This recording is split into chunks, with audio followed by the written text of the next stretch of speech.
महाराष्ट्राचे दिवंगत उपमुख्यमंत्री अजित पवार यांच्या निधनानंतर विमान अपघाताच्या अनुषंगाने अनेक प्रश्न उपस्थित केले जात असतानाच आमदार रोहित पवार यांनी पॉवर पॉईंट प्रेझेंटेशनच्या माध्यमातून अजितदादांचा घातपात की अपघात या अनुषंगानं केलेलं पॉवर पॉईंट प्रेझेंटेशन, त्या पॉवर पॉईंट प्रेझेंटेशन नंतर उमटणाऱ्या प्रतिक्रिया आणि हे सगळं होत असताना अजितदादांच्या राष्ट्रवादी काँग्रेस पक्षातल्या नेत्यांनी मात्र मौनव्रत धारण केल्यासारखी स्थिती कुठेतरी पाहायला मिळते. म्हणजे अगदी अपवादात्मक बोटावर मोजण्या इतके एक दोन नेते वगळले तर अजितदादांच्या पक्षातले कुणीही मोठे नेते हे समोर येऊन कुठलीही प्रतिक्रिया देताना पाहायला मिळत नाहीत. याच संदर्भात राष्ट्रवादी काँग्रेस पार्टीच्या शरदचंद्र पवार पक्षाचे प्रवक्ते विकास लवांडे यांनी सुद्धा अनेक प्रश्न उपस्थित केलेले आहेत आणि आपल्यासोबत स्वतः आता विकास लवांडे सर आहेत.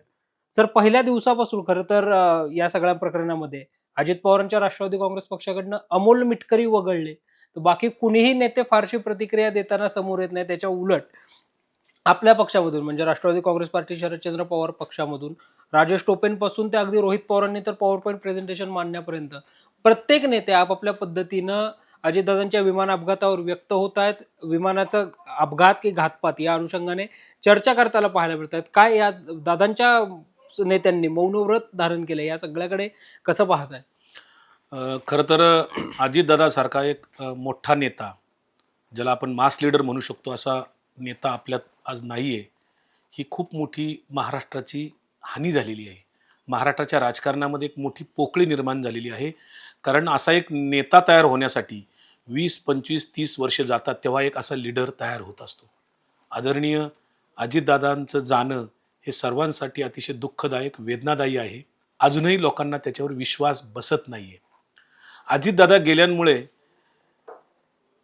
अनेक गोष्टींना तिथे आज पुढे येऊन बोलावं लागतंय. कारण त्यांचा जो काय निधनाची जी बातमी आहे ती विश्वास बसत नाही. याचं कारण तो सरळ अपघात वाटत नाही आहे, नॅचरल अपघात वाटत नाही. खरं तर अपघाताची बातमी आल्यानंतर पहिल्या 2 तासातच मी स्वतः पहिल्यांदा माझ्या फेसबुकवर लाईव्ह करून त्याच्यावर संशय व्यक्त केला होता आणि याची चौकशी झाली पाहिजे, ह्याच्यात मला घातपाताची शक्यता वाटते असं मी विधान केलं होतं. त्यानंतर ममता बॅनर्जींनी सुद्धा विधान केलं आणि मग त्याच्यानंतर आमच्या पक्षाचे युवा नेते आमदार रोहितदादा पवार कामाला लागले. ते त्यांचं सगळं अंत्यविधीचे सगळे सोपास्कार पार पडल्याच्या नंतर रोहितदादांनी आठवडाभर त्याच्यावर खूप काम केलेले आहे. अनेक इनपुट्स त्यांना येत होते आणि त्या सगळ्या इनपुट्स किंवा त्यांनी गोळा केलेली माहिती वेगवेगळ्या ठिकाणची, या माहितीच्या आधाराने त्यांनी 10 तारखेला मुंबईत पत्रकार परिषदेस PPTद्वारे जे काही प्रेझेंटेशन तिथं दिलेलं आहे ते फार गंभीर आहे. एखाद्या इन्व्हेस्टिगेशन ऑफिसरने, तपास अधिकाऱ्याने एखाद्या गोष्टीचा तपास केल्यानंतर जे काही मुद्दे पुढे येतात त्या पद्धतीचा तपास केल्यासारखं रोहितदादांनी तिथं प्रेझेंटेशन केलेलं आहे. आणि ते जे प्रेझेंटेशन आहे अतिशय सूक्ष्म पातळीवर जाऊन त्याचा एक लॉजिकल मुद्दे मांडलेले आहेत. तिथे त्यांनी कुठेही भावनिक मुद्दे मांडलेले नाहीत किंवा राजकीय आरोप सुद्धा कोणावर केलेले नाहीत. हे त्यातलं महत्त्वाचं आहे. मग जे काही फॅक्ट्स त्यांनी उभ्या केलेले आहेत किंवा जे प्रश्न उपस्थित केलेले आहेत त्याची इन्क्वायरी त्या अँगलने झाली पाहिजे किंवा त्याच्या दृष्टिकोनातनं माहिती पुढे आली पाहिजे, चौकशी झाली पाहिजे, अशी त्यांनी मागणी केल्यानंतर महाराष्ट्रातच नव्हे तर देशभर त्याच्यावर अनेक चर्चा सुरू झाल्या. रोहितदादांचं खरं कौतुक याच्यासाठी आहे की त्यांनी पुढे येऊन धाडसाने ह्या सगळ्या गोष्टी पुढे चौकशी करून स्वतःच्या पातळीवरची माहिती गोळा करून ती पुढे मांडली, महाराष्ट्राच्या आणि देशाच्या समोर ठेवली. आणि सगळ्या यंत्रणा म्हणजे जसं की DGCA असेल किंवा पोलीस यंत्रणा असेल, गृह विभाग असेल किंवा दादांची सुरक्षा यंत्रणा असेल, या सगळ्यांच्या समोर आता हे सगळे अजितदादांच्या बाबतीतले रोहितदादांनी उपस्थित केलेले मुद्दे, प्रश्न, फॅक्ट्स फार महत्त्वाचे आहेत. चौकशी आता त्याद्वारे करावी लागेल आणि ते एक फार महत्त्वाचं रोहितदादांच्याकडनं आज गोष्टी पुढे आलेल्या आहेत. हे आपल्या सर्वांच्या दृष्टीने आणि चौकशी अधिकाऱ्यांना सुद्धा एक त्याच्यातनं मुद्दे उपस्थित झाल्यामुळे चौकशी करायला कदाचित सोपं जाईल. पण चौकशी होईल का खरंच सर्वांगीण पातळीवर, सखोल पातळीवर चौकशी होईल की दडपली जाईल, याच्याबद्दल मात्र जनतेमध्ये, महाराष्ट्रामध्ये साशंकता आहे. मुळात मूळ प्रश्न पुन्हा हाच उद्भवतो की रोहित पवार बोलतायत, आपल्या पक्षातले प्रमुख नेते बोलतायत, दादांच्या पक्षातले नेते या सगळ्यावर का बोलताना दिसत नाही? मी आजच त्याच्यावर एक मुद्दा उपस्थित केला आहे. माझ्या सोशल मीडियातही मुद्दा उपस्थित करून मी विचार करतोय की अमोल मिटकरी अजितदादांच्या पक्षातले एक आमदार जर सोडले तर अन्य कुणीही त्याच्यावर बोललेलं नाही, व्यक्त झालेलं नाही. रोहितदादांनी जर काही एवढे प्रश्न उपस्थित केलेले आहेत, मग सरकारी पक्षात सत्तास्थानी बसलेल्या अजितदादांच्या पक्षातल्या मंत्र्यांना, त्यांच्या प्रदेशाध्यक्षांना, त्यांचे राष्ट्रीय प्रफुल्ल पटेल जे खासदार आहेत राज्यसभेवर, यांना का नाही उपस्थित करायचे वाटले? शिवसेनेचे संजय राऊतांनी राज्यसभेत प्रश्न उपस्थित केला, आमच्या पक्षाचे खासदार बजरंग सोनवणे यांनी लोकसभेत प्रश्न उपस्थित केला, रोहितदादांनी इतकं मोठं प्रेझेंटेशन फार सूक्ष्म लेवलला जाऊन अभ्यासपूर्ण रीतीने लॉजिकली मुद्दे पुढे आणले. हा प्रश्न सर्वसामान्य जनतेला पडलेला आहे. मलाही तो प्रश्न पडलेला आहे की अजितदादांच्या पक्षातले लोक जे अजितदादांच्या आशीर्वादाने मंत्री बनलेले आहेत किंवा अजितदादांच्या पक्षात त्यांना एक मोठं स्थान मिळालेले आहे, असे कुणीही प्रमुख नेते थोडी सुद्धा संशय किंवा चौकशी करण्याची मागणी एका ओळीची सुद्धा ते करताना दिसत नाहीत. याचा अर्थ काय, असा माझ्यासारख्याला आणि महाराष्ट्रातल्या लाखो लोकांना तो प्रश्न पडलेलाच आहे. विकासजी, रोहितदादांची परवाची 10 तारखेची झालेली मुंबईतली पत्रकार परिषद आणि त्या पत्रकार परिषदेनंतर काल रोहितदादांनी दिल्लीमध्ये केलेलं प्रेझेंटेशन, या प्रेझेंटेशन झाल्यानंतर रोहितदादांनी एक गंभीर मुद्दा दुसरा असा उपस्थित केला होता की अजितदादांच्या विमान अपघाताची इन्क्वायरी जी आहे ती एका युरोपियन कंपनीकडनं केली जाणार होती, मात्र एका मोठ्या मंत्र्यानंच ती चौकशी जी आहे ती होऊ नये यासाठी प्रयत्न केले. खरं तर रोहितदादांनी अनेक मुद्दे उपस्थित केलेले आहेत. म्हणजे ती युरोपियन एजन्सी मार्फत चौकशी केली जाणार होती, त्याच्या आता डीपमध्ये रोहितदादांनाच नॉलेज असेल त्यातलं, माझ्याकडे तेवढी माहिती पुरेशी नाहीये. परंतु विमान, रोहितदादांनी जे उपस्थित केलेले मुद्दे की विमान बदललं, पायलट बदलला, किंवा जिथे लँड होणार होतं ते ती त्याची दिशा का बदलली गेली पायलटकडनं, किंवा त्याच्यात एक्स्ट्रा फ्युएल कशासाठी ठेवलं गेलं होतं, किंवा दादांना झेड+ सुरक्षा होती, त्या अनुषंगाने अनेक प्रश्न निर्माण होतात की झेड+ सुरक्षा असताना त्या यंत्रणेला माहित नाही का की आपण आता दादा अचानकपणे येत असताना इथे पायलट काहीतरी ट्रॅफिकचं कारण देऊन बदलला जातोय. ही दादांची झेड+ सुरक्षा यंत्रणेने दादांना का अवगत केलं नसावं किंवा केलं का, असे सगळे जे प्रश्न रोहितदादांनी जवळपास 10-15 प्रश्न असे गंभीर स्वरूपाचे उपस्थित केलेले आहेत. आणि हे फारच म्हणजे चौकशीच्या अधिकाऱ्यांना आता त्याची उत्तरं निश्चितपणे द्यावी लागतील. आणि रोहितदादांनी प्रश्न निर्माण उपस्थित केल्यानंतर अजितदादांच्या पक्षाच्या प्रमुख नेत्यांनी तर बोललेच नाहीत, ते मुख गिळून गप्प बसलेत. पण भारतीय जनता पार्टी सुद्धा याच्यामध्ये अस्वस्थ का आहे? रोहितदादांना जे ट्रोलिंग केलंय ते कुणी ट्रोलिंग केलंय? तर एक पिलावळे 40 पैसे गँग ज्याला आपण म्हणतो, त्यांनी रोहितदादांना, आपण सोशल मीडिया चेक करून बघा, प्रचंड ट्रोलिंग केलेलं आहे. आता हे ट्रोलिंग करणारे लोक कोणाचे आहेत, कोणत्या विचारसरणीचे आहेत? आणि भारतीय जनता पार्टीला याच्यामध्ये रोहितदादांनी अराजकीय पद्धतीने प्रेझेंटेशन दिलेलं असताना बीजेपीला अस्वस्थ होण्याचं कारण काय आहे? जसं की निवडणूक आयोगाबद्दल प्रश्न उपस्थित केले की बीजेपीला राग येतो आणि बीजेपी निवडणूक आयोगाचे प्रवक्ते असल्यासारखं बोलतात, तसं आता अजितदादांच्या अपघाताच्या किंवा घातपाताच्या संदर्भाने जे कोणी प्रश्न निर्माण करतील त्यांना ट्रोलिंग केलं जाते. किंवा भाजपाला अस्वस्थ वाटण्याचं कारण काय? बीजेपी का त्याच्यावर प्रवक्ता बनते? डीजीसीएचं प्रवक्ता बनते किंवा चौकशी अधिकाऱ्यांचं प्रवक्ता बनते बीजेपी?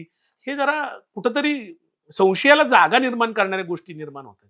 निश्चितच. आणि रोहितदादांच्या पत्रकार परिषदेतला आणखी एक महत्त्वाचा मुद्दा होता, म्हणजे ते संपूर्ण प्रेझेंटेशन जर बारकाईने बघितलं तर, की VSR कंपनीचा 2023 मध्ये पण एक असाच अपघात झालेला होता. त्या अपघाताच्या अहवालाच्या अनुषंगाने पुढे काय झालं, हा एक देखील एक अनुत्तरित राहिलेला प्रश्न आहे. मात्र विकासजी, ज्या दिवशी अजितदादांच्या अस्थींचं विसर्जन केलं जात होतं त्यावेळची तुमची एक पोस्ट होती, जी त्या दिवसातली मला वाटतं पोस्ट ऑफ द डे होती, कारण सगळ्यात जास्त व्हायरल झालेली पोस्ट ती या अर्थाने अशी होती की अजितदादांचं अस्थि विसर्जन होत असताना दादांच्या पक्षातला एकही प्रमुख नेता हा त्या ठिकाणी बारामतीमध्ये उपस्थित नसतो. तर दादांच्या पक्षातले नेते मंत्रिमंडळाची बैठक आणि मग पुढचा उपमुख्यमंत्री, मग या सगळ्यामध्ये मशगूल कुठेतरी असताना पाहायला मिळतात. त्या अनुषंगाने सुद्धा तुम्ही लक्ष वेधलं होतं त्याच्यावर. मला वाटतं पहिल्यांदा महाराष्ट्रामधनं प्रतिक्रिया ही देखील तुमचीच आलेली होती. मग दादांसारखा नेता जाणं याचं दुःख करत न बसता या सगळ्या नेत्यांसाठी राजकारणच लखलाभ आहे असं म्हणायचं. मी 4 दिवसापूर्वी सुद्धा, मागच्या 4-5-6 दिवसापूर्वी सुद्धा बोललोय की अजितदादा हे कोणाचा तरी अडथळा बनले होते का, कोणाला तरी अडचण झाली होती का दादांची, असा माझ्यासारख्या दादांना मी खूप जवळून ओळखतो. कारण अजितदादा स्वतःची खूप काळजी घेणारा एक नेता होता. मी अनेक नेते पाहतो मी, पण अजितदादा इतका स्वतःची काळजी घेणारा मी दुसरा नेता राजकारणातला कोणी बघितलेला नाही. अगदी स्वतःच्या आहारापासून, अगदी राहणीमानापासून तर अगदी प्रवासापर्यंत किंवा पुढच्या कार्यक्रमाच्या अनुषंगाने अगदी सूक्ष्म लेवलला जाऊन दादा त्याची माहिती घेत त्या पद्धतीने दैनंदिन त्यांचं जगणं होतं. त्या दादांना अशा पद्धतीने अनेक गोष्टी तिथे आज उत्तरं त्याची मिळत नाहीयेत. हे काय घडलं नेमकं? याची उत्तरं मिळायलाच पाहिजेत. म्हणजे आदल्या दिवशी कोण नेता तिथे आला होता? काय फाईल होती? हे जे काही प्रश्न निर्माण झालेत किंवा अचानक विमान का बदली केलं गेलं? का पायलट बदलला? हे उत्तरं मिळालीच पाहिजे त्याची. म्हणजे ती माळी नावाची जी त्याच्यात क्रू होती तिने सुद्धा तिच्या वडिलांनी सुद्धा प्रश्न उपस्थित केलेलेच आहेत. अजितदादांना तुम्ही जो प्रश्न विचारला की राखेचा कार्यक्रम होता आपल्याकडे परंपरेनुसार राख सावडण्याचा जो कार्यक्रम त्या कार्यक्रमाला मी होतो. म्हणजे मी 3 दिवस बारामतीतच होतो. अंत्यविधी इकडे होत असताना दादांचा म्हणजे 28 तारखेला निधन झालं आणि 29 तारखेला सकाळी 11च्या सुमारास अंत्यविधीचा कार्यक्रम चालू असताना सुद्धा अजितदादांच्या पक्षातले लोक प्रमुख नेते मंडळी मी बघत होतो तिथे लगेच त्यानंतर लगेच काही दिवस थोड्या वेळाने हॉटेलमध्ये एक बैठक घेतात प्रमुख नेते मंडळी. याचं कारण काय असू शकतं? कुठली बैठक घेत होती? कशाची चर्चा चालली होती त्यांची? हे समजलं पाहिजे. आणि दुसऱ्या दिवशी राखेचा कार्यक्रम असताना महाराष्ट्रभरातनं वेगवेगळे महत्वाचे तिथे लोक आले होते. 2-3 हजार लोक होते. मी स्वतः तिथे होतो. परंतु अजितदादाच्या पक्षातला एकही प्रमुख नेता जुन्नरचे माजी आमदार अतुल बेनके आणि सोलापूरचे जिल्हा अध्यक्ष उमेश पाटील हे 2 व्यक्ती सोडता मला अजितदादांच्या पक्षातला कुणीही आमदार, खासदार, मंत्री किंवा पक्षाचा प्रमुख लीडर एकही तिथे मला दिसला नाही. तुम्हाला दादांची अस्थि विसर्जन झालेलं नाही, अजून राख सावडलेली नाही. तोच तुम्हाला तिकडे मुख्यमंत्री त्यावेळेस बातम्या पण येत होत्या. इकडे सावडण्याचा कार्यक्रम चालला त्यावेळेस बातम्या येत होत्या की काही पक्षाचे नेते अजितदादांच्या मुख्यमंत्र्यांबरोबर बैठक केली, चर्चा विनिमय. हे सगळं महाराष्ट्राला पटलेलं नाहीये. माणुसकीला धरून हे घडत नव्हतं. ठीक आहे ना, उपमुख्यमंत्री सुनेत्रताई झाले त्याच्यात सगळ्यांनाच आनंद झाला महाराष्ट्रात. त्याच्यात कोणी ऑब्जेक्शन घेण्याचं काही कारणही नाही, कोणी घेतलेलं पण नाही. पण अजून तुम्हाला 24 तास थांबता आला असतं. म्हणजे शासकीय दुखवटा 3 तासाचा होता. तो 3 तासाचा दुखवटा सुद्धा नीट संपलेला नव्हता 3 दिवसाचा. मग इतकी घाई का केली गेली हे जे प्रश्न माझ्यासारख्याने उपस्थित केले ते त्याच्यामुळे त्या दिवशी जी पोस्ट मला केली की इतकी घाई कशासाठी, तोच मुद्दा होता की तुम्ही अजून 24 तास 2 दिवस थांबू शकला असता. पण ह्यांना भीती कशाची होती किंवा कशाची घाई होती हा प्रश्न आजही अनुत्तरितच आहे. दोन्ही राष्ट्रवादींच्या विलिनीकरणाच्या अनुषंगानं सुद्धा दादा चर्चा करत होते, बैठका घेत होते आणि मग त्यातून कुठेतरी दादांच्या पक्षातले काही नेते अस्वस्थ होते. अशा देखील चर्चा किंवा त्याच्या बातम्या आता बनताना पाहायला मिळतात. खरं तर अजितदादांचं त्या प्रक्रियेत मी खरं नव्हतो विलिनीकरणाच्या. पण रोहित दादांनी मला बारामती हॉस्टेलला 19 जानेवारीला अजितदादांची भेट घडून आणली. आम्ही 2 तास अजितदादांच्या तिथे होतो सोबत. अनेक गोष्टीवर चर्चा ऐकली. खरं तर मागच्या दादा जाण्याच्या आधी एक मागचे 2-4 महिने जर आपण काढले तर अजितदादा दोन्ही पक्ष एकत्र येण्याचे म्हणून खूप वैयक्तिक पातळीवर खूप समाधानी आनंदी दिसत होते. त्यांना खूप आनंद वाटत होता की या बाबतीमध्ये हे एकत्रीकरण व्हावं वगैरे. त्यांनी पुढाकार घेऊन स्वतः त्याच्याबद्दलच्या मिटिंगा ते घडवत होते. ही वस्तुस्थिती आहे. आज कोणी नाकारू किंवा काही होऊ, पण आता आजही आमच्या खासदार सुप्रियाताई सुळेंनी दिल्लीत आज पत्रकार परिषदेत सांगितलं की आता दादाच नाहीयेत, अजितदादाच नाही, त्यामुळे आता त्या चर्चांना आता काय अर्थ राहिलेला नाही आणि आता त्याच्या चर्चा खरं खोटं काय काढण्यात काय अर्थ नाही. आणि विलिनीकरणाच्या मुद्द्यावर आमच्या पक्षाने आता भूमिका आमची अशी आहे की त्याच्यावर आता काहीच बोलायची गरज नाही. कारण ज्यांना विलिनीकरण व्हावं असं वाटत होतं ते अजितदादाच आज हयात नाहीयेत. अजितदादांच्या जाण्याने खूप मोठी हानी या महाराष्ट्राची झालेली आहे, पक्षाची झालेली आहे. अनेकांचा आधारवड हरपलेला आहे. आजही महाराष्ट्राच्या सर्वसामान्य लोकांच्या डोळ्यात पाणी आहे. अजूनही लोक अजितदादांची वाट बघतायत की दादा येतील परत कदाचित. अजूनही लोकांना अशी आशा आहे. निश्चितच या सगळ्यामध्ये प्रामुख्यानं पिंकी माळीचा सुद्धा तुम्ही जसा उल्लेख केला, आज आमच्या प्रतिनिधींनी सुद्धा पिंकी माळींच्या कुटुंबियांशी संवाद साधला. त्यामध्ये पिंकी माळीच्या वडिलांनी उपस्थित केलेले 2-3 प्रश्न सर या सगळ्यामध्ये फार महत्वाचे आहेत.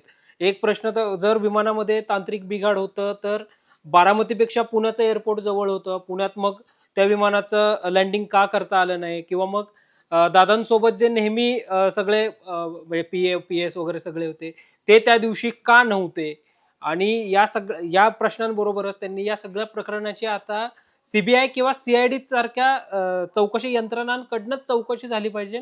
त्याचे अहवाल हे पब्लिक डोमेन मध्ये आले पाहिजेत अशी प्रामुख्याने केलेली मागणी.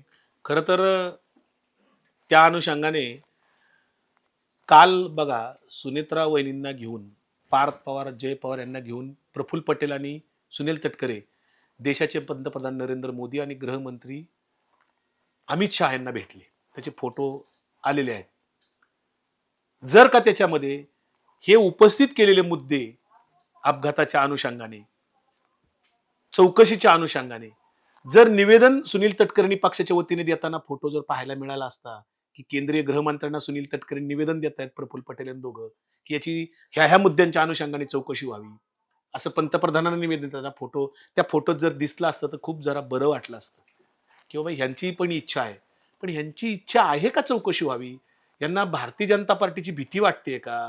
नरेंद्र मोदी किंवा अमित शहाची किंवा देवेंद्र फडणवीसांची किंवा चौकशीची आपण जर मागणी केली तर भारतीय जनता पार्टीचे प्रमुख नेते मंडळी नाराज होतील आपल्यावर, अशी सुनील तटकरे किंवा प्रफुल्ल पटेल किंवा दादांच्या मंत्रिमंडळातल्या लोकांना भीती वाटतेय का? असा मला एक साधा प्रश्न पडतो. कारण आज बघा काहीतरी एक प्राथमिक अहवाल आलाय जीडीसी, त्याचे लोक जे आले होते वैमानिक नियामक मंडळाचे विमान ते चौकशीसाठी, तर आज काहीतरी विषय डायव्हर्ट करण्याचा एक प्रयत्न चाललाय की ते विमानतळातल्या त्रुटी शोधल्या जात आहेत की विमानतळ सर्व तिथल्या गोष्टी तिथं आहेत की नाही, असा विषय करण्याचा प्रयत्न चाललाय. खरं तर बारामतीच्या विमानतळावर आता दोष किंवा त्रुटी काढण्यापेक्षा इतक्या वर्ष तिथं अनेक उद्योगपती तिथं उतरलेले आहेत, अजितदादा स्वतः अनेक वेळा उतरलेले आहेत, पवार साहेब अनेक वेळा उतरलेले आहेत.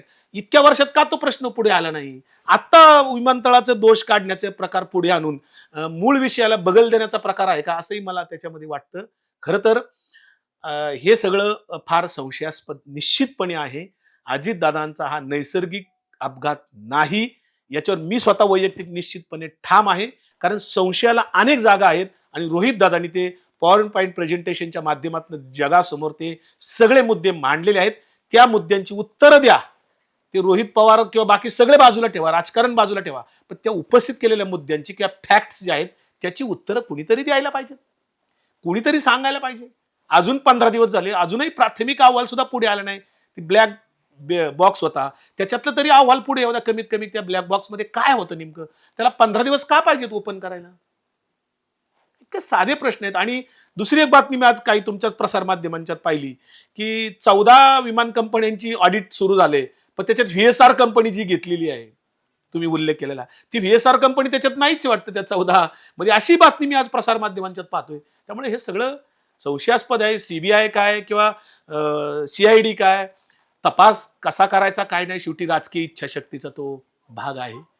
आज शासकीय यंत्रणा सगळ्याच ह्या केंद्र सरकारच्या इच्छेवर मर्जीवर चालतात. कुठला अहवाल कसा द्यायचा हे सरकार ठरवतं.